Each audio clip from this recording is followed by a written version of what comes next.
আসসালামু আলাইকুম আরহামাতুল্লাহি অবরাকাতু।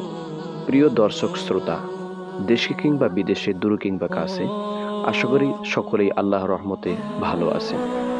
আজকে শোনাবো শহীদ হওয়া জীবন্ত একজন সাহাবীর ঘটনা। তাহলে আসুক, দেরি না করে সামনে এগিয়ে যাওয়া যাক ইনশাআল্লাহ। যিনি শহীদ হয়েছেন সেই সাহাবীর নাম খুবাইব ইবনে আদি রাদিয়াল্লাহু তাআলা আনহু। তবে যিনি দেখেছেন তিনি সাঈদ ইবনে আমের আল জুমাহি। তবে তিনি তখন ইসলাম গ্রহণ করেন। তারুণ্যে উচ্ছল সাঈদ ইবনে আমের আল জুমাহি নারী পুরুষের প্রচণ্ড ভিড় ঠেলে আবু সুফিয়ান ও সাফওয়ান ইবনে উমাইরের মতো কুরাইশ নেতৃবৃন্দের পাশে গিয়ে উপস্থিত হয়।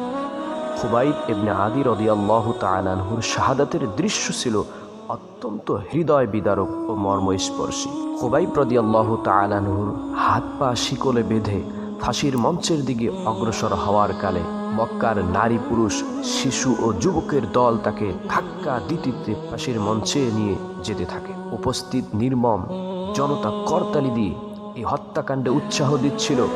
সাঈদ ইবনে আমের আল জুমাহি একটু উঁচু টিলায় দাঁড়িয়ে এই নির্মম দৃশ্য দেখছিল। নির্মম কুরাইশরা আজ এই হত্যার মাধ্যমে যেন মুহাম্মদ সাল্লাল্লাহু আলাইহি ওয়াসাল্লামের প্রতি তাদের সীমাহীন হিংসা জিঘাংসা চরিতার্থ করছে এবং যেন বদরের যুদ্ধে তাদের নিহতদের হত্যার প্রতিশোধ নিচ্ছে। ইতিমধ্যেই তারা খুবাইব ইবনে আদি রাদিয়াল্লাহু তাআলা আনহুকে ফাঁসির মঞ্চে উপস্থিত করেছে। কাফিরদের জিঘাংসার মন যেন খুবাইবের খুনের নেশায় উন্মাদ হয়ে উঠল।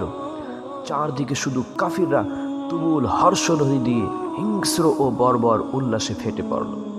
আল্লাহর রাহে নিবেদিত মজবুত ইমানি চেতনায় বলিয়ান খুবাইব রাদিয়াল্লাহু তাআলা আনহু আল্লাহর সান্নিধ্যে চলে যাওয়ার জন্য বেকুল হয়ে উঠলেন। কাফিরদের এই নির্মম নির্যাতনে তিনি এক বিন্দু মাত্র বিচলিত হননি।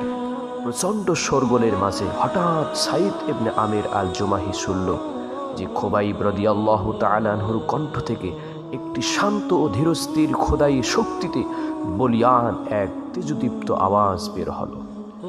তখন খুবাইব রাদিয়াল্লাহু তাআলা আনহু বললেন, ইন শি'তুম আন তাতরুকুনি আরকাউ রাকাআতাইনি ক্বাবলা মাসরাই ফাফআলু। তোমরা অনুমতি দিলে ফাঁসি দেওয়ার আগে আমি 2 রাকাত নফল নামাজ আদায় করতে চাই। আল্লাহু আকবার।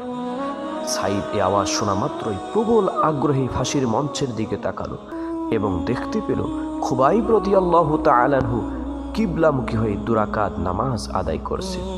আহ, কি সুন্দর চিত্তাকর্ষক সেই ধীরস্থির নামাজ! স্বল্প পরিসরে তিনি 2 রাকাত নামাজ আদায় করে উপস্থিত নেতৃবৃন্দদের উদ্দেশ্য করে বললেন, ওয়াল্লাহি, আল্লাহর কসম, আমি মৃত্যুর ভয়ে নামাজ দীর্ঘায়িত করছি।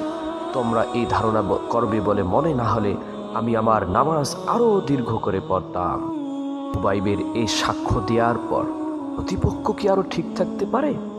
কালো বিলম্ব না করে মক্কার কাফিরেরা তার উপর আবার সেই পৈশাচিক অমানসিক নির্যাতন শুরু করে দিল।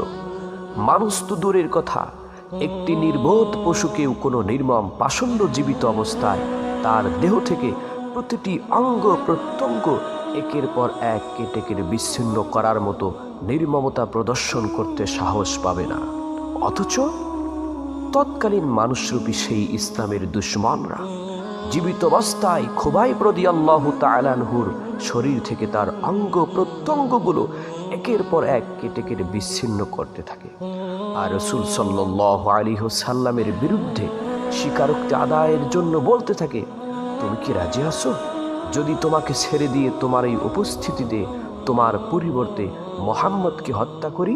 রাসূলুল্লাহ সাল্লাল্লাহু আলাইহি ওয়াসাল্লামের প্রেমিক হযরত খুবাইব রাদিয়াল্লাহু তাআলা আনহু সশরীরে তখন ভীষণভাবে রক্তপাত হচ্ছিল, কিন্তু শত পৈশাচিক নির্যাতন ও নিপীড়ন সত্ত্বেও আল্লাহর নির্ভীক সৈনিক রাসূল প্রেমিক মর্দে মুজাহিদ খুবাইব রাদিয়াল্লাহু তাআলা আনহু বলিষ্ঠ ইমানি দীপ্ত চেতনায় অনড় এবং অটল।